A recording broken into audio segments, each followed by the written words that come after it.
जंगल में एक बहुत ही अमीर कौवा और कौवी रहते थे। वे दोनों ही बहुत ही ज़्यादा अच्छे थे। दूसरी तरफ सोनू चिड़िया और सोनू चिड़ा बहुत ही ज़्यादा ज़ख्मी हालत में एक पेड़ पर बैठे होते हैं। इनके साथ इनकी एक छोटी सी बच्ची मीनू चिड़िया भी होती है।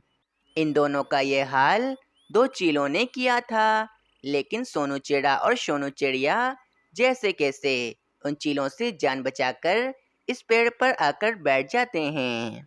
चिड़े जी, जालिम चीलों ने हमें बहुत ज्यादा जख्मी कर दिया है। हमारा तो काफी ज्यादा खून भी बह गया है। शायद हम दोनों जिंदा नहीं बचेंगे, परंतु अब हमारी इस नन्ही सी मीनू चिड़िया का कौन ध्यान रखेगा? हाँ सोनू चिड़िया, मुझे भी अपनी नन्ही मीनू चिड़िया की बहुत चिंता है। अब मेरी हालत बिल्कुल ठीक नहीं है। लगता है कि मैं कुछ ही देर के बाद मर जाऊंगा। अब हमारी नन्ही सी मीनू चिड़िया का ध्यान कौन रखेगा?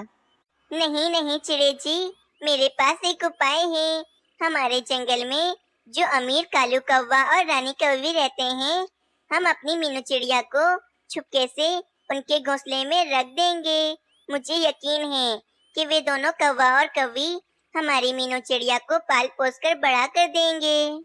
हाँ, तुम ठीक कहती हो। चलो जल्दी से अपनी मीनू चिड़िया को लेकर हम कौवा और कौवी के पास चलते हैं।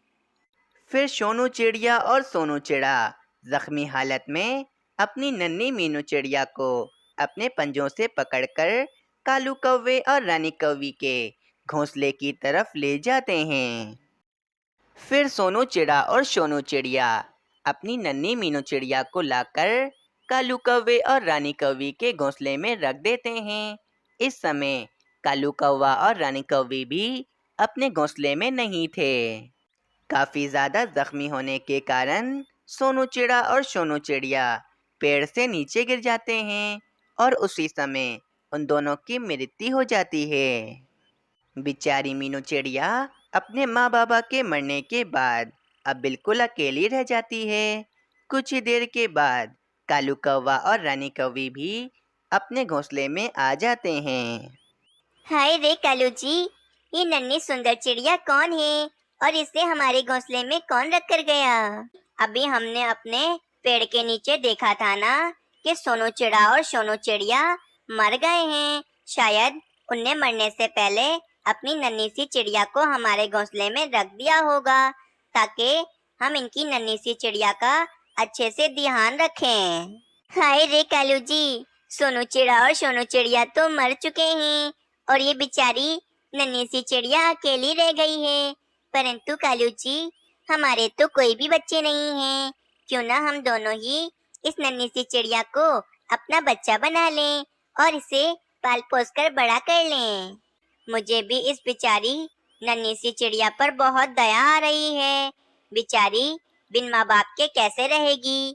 हम दोनों इस चिड़िया को पाल पोस कर बड़ा कर लेंगे। फिर वे कालू कौवा और रानी कौवी खुशी खुशी मीनू चिड़िया को अपनी बेटी मान लेते हैं और दोनों इसका खूब ज़्यादा ख्याल रखते हैं। फिर कुछ महीनों के बाद रानी कौवी ने एक अंडा दिया होता है। इसमें से एक नन्हा सा कौवा निकलता है। रानी कौवी और कालू कौवा दोनों ही बहुत ज़्यादा ही खुश हो जाते हैं। अरे कालू जी, मैंने इस कौवे का नाम राजू कौवा रखा है। देखें तो हमारा राजू कौवा कितना सुंदर है।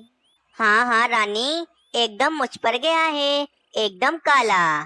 मम्मा, मैं बहुत ज्यादा खुश हूँ। अब मैं अपने भाई के साथ बहुत मजे से खेलूंगी।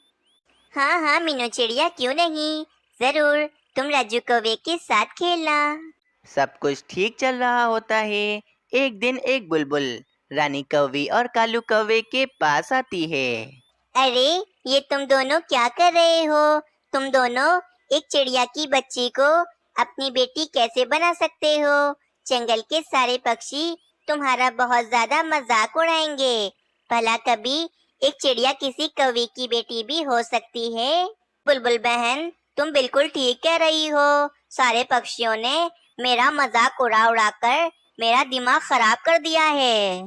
हाँ कालू जी, परंतु अब इस बेचारी मीनू चिड़िया का कोई रिश्तेदार भी तो नहीं है ना, हम कुछ नहीं कर सकते हैं। बस फिर ऐसे ही कुछ महीनों के बाद मीनू चिड़िया और राजू कौवा बड़े हो जाते हैं।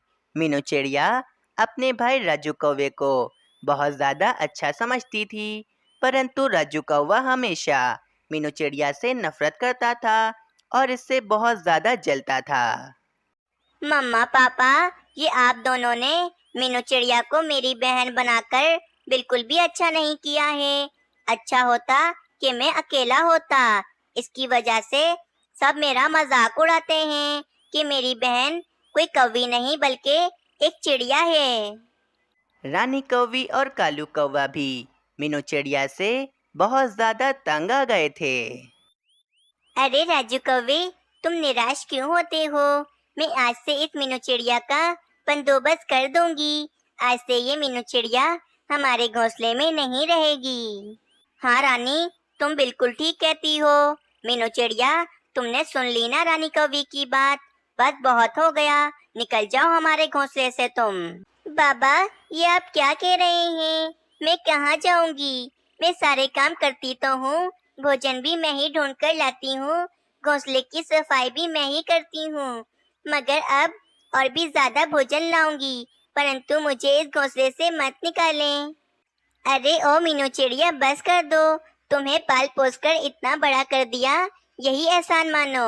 और बचपन से तुम काम कर रही हो तो हमें तुम ताने मारोगी। चलो यहाँ से निकल जाओ और दोबारा कभी भी मत आना।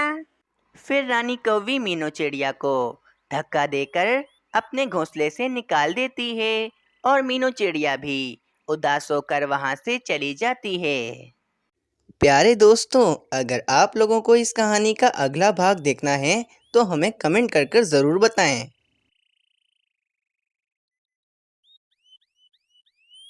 ये कहानी एक चिड़े महाराज की है जो कि हरियापुर नामी जंगल के महाराज थे।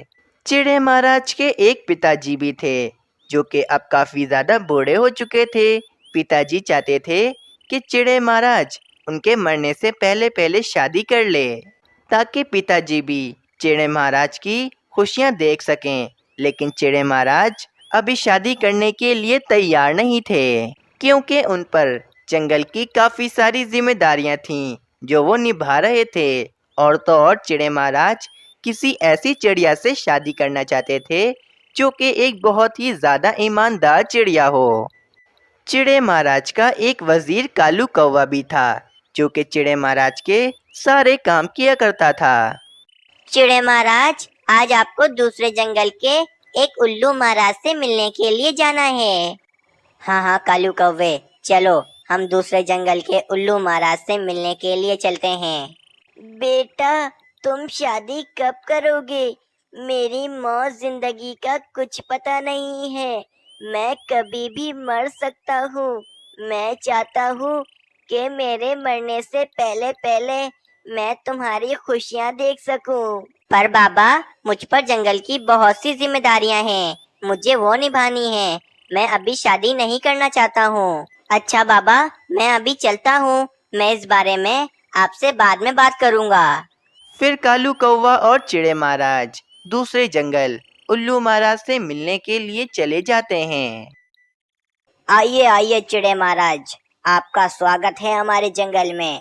आप हमसे मिलने के लिए हमारे जंगल में आए, हमें ये देखकर बहुत खुशी हुई। उल्लू महाराज, आप तो जानते हैं कि आपका और हमारा व्यवहार कितना ज़्यादा पुराना है।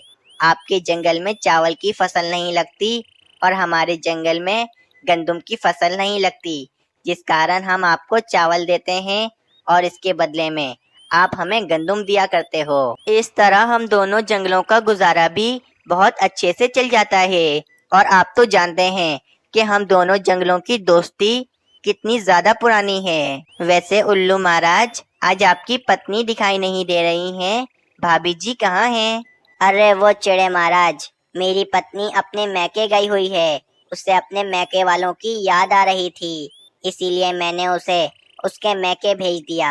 वैसे चिड़े महाराज, आपकी तो उम्र भी हो गई है, अब आप शादी क्यों नहीं करते हो? उल्लू महाराज, अगर मैंने शादी कर ली तो मैं अपने जंगल का अच्छे से ध्यान नहीं रख पाऊंगा। बस इसी कारण मैं शादी नहीं करता हूँ। मेरे बाबा भी मुझसे बहुत बोलते हैं कि मैं शादी कर लूँ, लेकिन मुझे अभी शादी नहीं करनी है। चिड़े महाराज, तुम्हारे बाबा बिल्कुल ठीक कहते हैं। तुम्हें अब शादी कर लेनी चाहिए। देखो, मैंने भी तो शादी कर ली है और मैं शादी करने के बाद कितने अच्छे से जंगल की सारी जिम्मेदारियां संभाल रहा हूँ। मुझे तो कोई मसला नहीं है। इसीलिए चिड़े महाराज, तुम अपने बाबा की बात मान लो और तुम किसी अच्छी सी चिड़िया से शादी कर लो। ठीक है उल्लू महाराज, फिर मैं शादी के बारे में कुछ सोचता हूँ। और फिर चिड़े महाराज और उल्लू महाराज काफी देर तक बातें करते हैं और फिर कुछ देर के बाद चिड़े महाराज और कालू कौवे का वजीर वापस अपने जंगल की तरफ चले जाते हैं। बेटा, आ गए तुम। अब तो मुझे बता दो कि तुमने शादी के बारे में क्या सोचा। तुम्हें शादी करनी है या नहीं? बाबा, मैंने शादी करने का फैसला कर लिया है। मुझे शादी करनी है, लेकिन मैं शादी किसी ऐसी चिड़िया से करूँगा जो बहुत ही ईमानदार हो। बेटा, जंगल में ऐसी बहुत सी चिड़ियाएं हैं जो कि बहुत ईमानदार हैं। तुम उनमें से किसी एक चिड़िया से शादी कर लो और अपना घर बसा लो। कालू कौवे, जाओ, तुम जाके पूरे जंगल में ऐलान कर दो कि जो कोई चिड़िया मुझसे शादी करना चाहती है, वे कल सुबह मुझसे आकर मिले। फिर मुझे जो चिड़िया पसंद आएगी, मैं उससे शादी करने के लिए तैयार हो जाऊंगा बाबा। फिर वे कालू कौवा पूरे जंगल में ऐलान करने के लिए चला जाता है। सुनो सुनो पक्षियों, मेरी बात कान खोलकर सुनो। जो कोई भी चिड़िया हमारे चिड़े महाराज से शादी करना चाहती है, वे कल सुबह चिड़े महाराज से मिलने के लिए चली जाए। ये खबर सुन के तो जंगल की काफी सारी चिड़ियाएं खुश हो जाती हैं और उनमें से ऐसी बहुत सी चिड़ियाएं थीं जो कि चिड़े महाराज की दौलत के खातिर उनसे शादी करना चाहती थीं। उसी जंगल में एक ईमानदार और मेहनती मीनू चिड़िया रहती थी। मीनू चिड़िया भी चिड़े महाराज से शादी करना चाहती थी। चिड़े महाराज की दौलत के खातिर उनसे शादी नहीं कर रही थी, बल्कि मीनू चिड़िया तो जंगल की महारानी बनके जंगल के गरीब पक्षियों की मदद करना चाहती थी।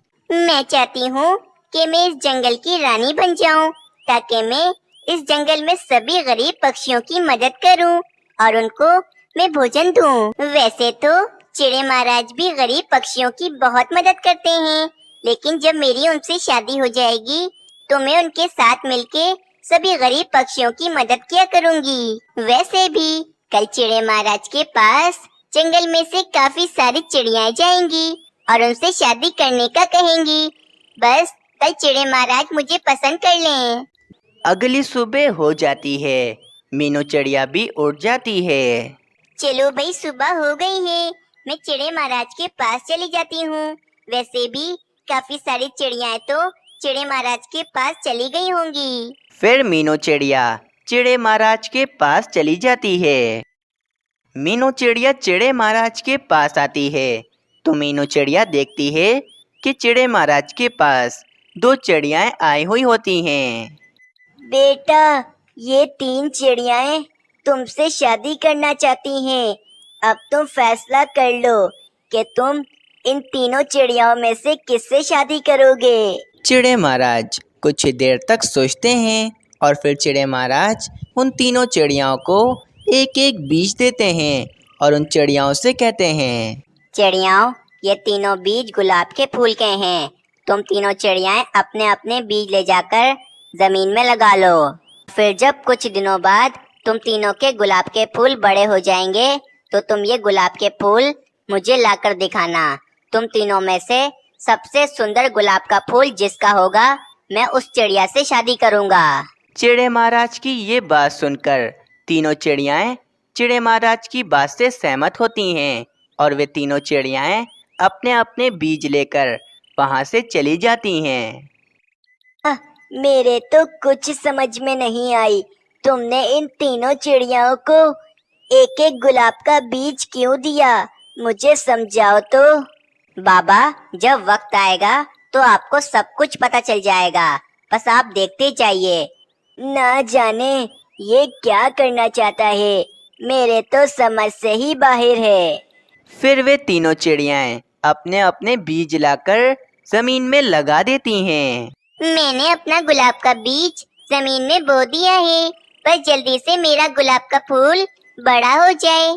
अगली सुबह हो जाती है। वे तीनों चिड़ियाएं आपस में बैठी बातें कर रही होती हैं। कोमल चिड़िया, तुम बिला वजह की मेहनत ना करो, क्योंकि गुलाब का फूल तो सबसे ज्यादा सुंदर मेरा ही होगा। देख लेना। नहीं, ऐसा सोचना भी मत, क्योंकि सबसे ज्यादा गुलाब का फूल सुंदर मेरा होगा और चिड़े महाराज से शादी भी सिर्फ और सिर्फ मेरी होगी। अच्छा चिड़ियाओं, अगर तुम दोनों में से किसी एक की चिड़े महाराज से शादी हो गई तो तुम दोनों क्या करोगी? अगर मेरी चिड़े महाराज से शादी हो गई तो मैं खूब मजे मजे के भोजन खाऊंगी और मैं सोने के गहने पहनूंगी। आज तक मैंने कभी भी सोने के गहने देखे भी नहीं हैं।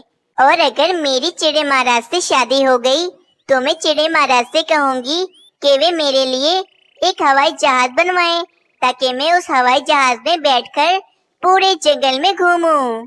और अगर मेरी चिड़े महाराज से शादी हो गई तो मैं गरीब पक्षियों की मदद करूंगी और बीमार पक्षियों को मैं मुफ्त में दवा दूंगी। कुछ ही दिन ऐसे ही बीत जाते हैं।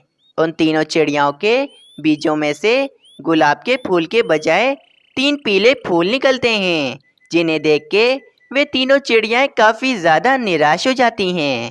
ये क्या? चिड़े महाराज ने तो कहा था कि इस बीज में से गुलाब का फूल निकलेगा, लेकिन ये तो गुलाब के फूल के बजाय ये पीला फूल निकल गया है।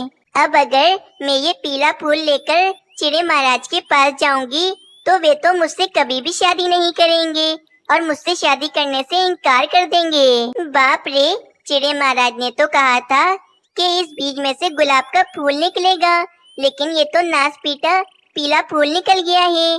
ना जाने ये पीला फूल इस गुलाब के बीज में से कैसे निकल गया। लेकिन मैं अगर ये पीला फूल लेकर चिड़े महाराज के पास गई तो वे तो मुझसे शादी करने से इनकार कर देंगे। मैं एक काम करती हूँ, मैं बाजार से जाकर एक सुंदर सा गुलाब का फूल खरीद कर चिड़े महाराज के पास चली जाती हूँ और उन्हें वे गुलाब का फूल दे देती हूँ। ना जाने बीज में से गुलाब के फूल के बजाय ये पीला फूल कैसे निकल गया है। लेकिन अब मैं कर भी क्या सकती हूँ? मैं चिड़े महाराज के पास ये पीला फूल लेकर जाऊंगी और उनसे कहूंगी कि उन्होंने मुझे जो गुलाब का बीज दिया था उस बीज में से ये पीला फूल निकल आया है। कोमल चिड़िया और मोमल चिड़िया ने बाजार से एक एक सुंदर सा गुलाब का फूल खरीद लिया था। फिर वे तीनों चिड़ियाएं अपने अपने फूल लेकर चिड़े महाराज के पास चली जाती हैं।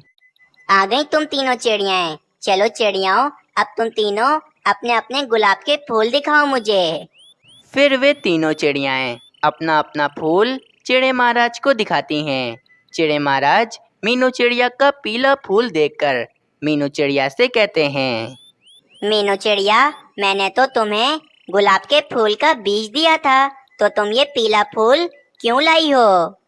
चिड़े महाराज, आपने जो मुझे गुलाब के फूल का बीज दिया था उस बीज में से ये पीला फूल ही निकला है। ना जाने मेरे साथ ऐसा क्यों हुआ है। कोमल चिड़िया, मोमल चिड़िया, तुम दोनों के बीजों में से तो ये गुलाब का फूल निकला है। हाँ चिड़े महाराज, हम दोनों के बीजों में से तो ये गुलाब का सुंदर सा फूल निकला है। नहीं, तुम दोनों चिड़िया झूठ कह रही हो, क्योंकि मैंने तुम तीनों चिड़ियाओं को जो बीज दिए थे वे गुलाब के फूल के नहीं, बल्कि ये पीले फूल के थे। मीनू चिड़िया एकदम सच्ची है। इसके बीज में से जौन सा फूल निकला वे मुझे दिखाने के लिए ले आई, और तुम दोनों चिड़ियाओं ने तो मुझसे झूठ कहा। चली जाओ यहाँ से तुम दोनों चिड़ियाएं। मैं तुम दोनों चिड़ियाओं से कभी शादी नहीं करूँगा। चलो यहाँ से चली जाओ। फिर वे दोनों चिड़ियाएं उदास होकर वहाँ से चली जाती हैं और चिड़े महाराज मीनू चिड़िया की ईमानदारी से बहुत ज़्यादा खुश होते हैं। और कुछ ही दिनों के बाद मीनू चिड़िया और चिड़े महाराज की धूमधाम से शादी हो जाती है। प्यारे दोस्तों, इस कहानी से हमें ये सीख मिलती है कि हम पर जितनी भी बड़ी मुश्किल आन पड़े, लेकिन हमें कभी भी झूठ नहीं बोलना चाहिए और हमें सच का सहारा लेना चाहिए। आप सबको ये कहानी कैसी लगी हमें कमेंट में ज़रूर बताएं और आप सबने अभी तक हमारा चैनल सब्सक्राइब नहीं किया है तो जल्दी से जाकर हमारे चैनल को सब्सक्राइब कर लें।